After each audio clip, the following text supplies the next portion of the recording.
पितु आयस भूषण बसन तात तजे रघुवीर। विषमौ हर सुन हृदय कछु पहिरे बल कल चेर सियापति राम चंद्र शंकर जिहुमा। हे तात, कौशल्या कह रही हैं भरत जी को कि हे तात, पिता की आज्ञा से श्री राम ने भूषण वस्त्र त्याग दिए और कल्प पहन लिए। उनके हृदय में ना कुछ विषाद था और ना ही हर्ष था। मुख प्रसन्न मन रंग न रोसु, सब कर सब विधि करी परितोषु। चले विपिन सुनि सिए संग लागे, रहहि न राम चरणे अनुरागी। माँ कौशल्या भरत जी को समझा रही हैं कि उनका या राम का मुख ना प्रसन्न था, ना मन में आशंकित थी, ना दोष ना द्वेष। सबको सब प्रकार संतोष देकर वे वन को चले गए। यह सुनकर सीता भी उनके साथ चली गई। श्री राम के चरणों की अनुरागी वह किसी प्रकार भी ना रुके। सुनते ही लखन चले उठी साथा, रही न जतन किए रघुनाथा। तब रघुपति सब ही सिरुनाई, चले संग सिए अरु लघु भाई। यह सुनते ही लक्ष्मण भी साथ ही उठ चले। श्री राम ने उन्हें रोकने की बहुत यत्न किए, पर वे ना रहे। तब श्री राम जी सबको सिर झुकाकर तथा सीता और लक्ष्मण को साथ लेकर चले गए। राम लखन सिए बनहि सिधाए, गयहु न संग न प्राण पठाए। यहु सब भाई ने आँखिन आगे, तौ न ताजा तनु जीव भागे। श्री राम लक्ष्मण और सीता वन को चले गए। मैं ना तो उनके साथ ही गई और ना ही मैंने अपने प्राण उनके साथ भेजे। यह सब इन्हीं आँखों के सम्मुख हुआ है, फिर भी अभागे जीव ने यह शरीर नहीं छोड़ा। मोहि न लाज निज नेहु निहारी, राम सरिस सुत मैं महतारी। जिए मरे भल भूपति जाना, मोर हृदय सतकुल सित समाना।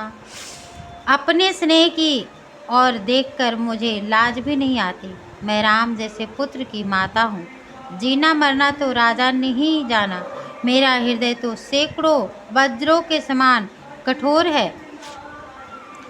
कौशल्या के वचन सुनी, भरत सहित रनिवास। व्याकुल विलपत राजगृह, मानव शोक निवासु। सियापति रामचंद्र शंकर जीवमा। कौशल्या जी के वचनों को सुनकर भरत सहित सारा रानीवास व्याकुल होकर ऐसे विलाप करने लगा मानो राजमहल शोक का निवास बन गया हो। बिलपहि बिकल भरत दो भाई, कौशल्या लिए हृदय लगाई। भांति अनेक भरत समुझाए, कही विवेक मैं वचन सुनाए। दोनों भाई भरत और शत्रुघ्न विकल होकर व्याकुल होकर विलाप करने लगे। तब कौशल्या जी ने उनको हृदय से लगा लिया, अनेक प्रकार से भरत जी को समझाया और अनेक विवेक दिए, अनेक विवेक भरी बातें उन्हें सुनाई।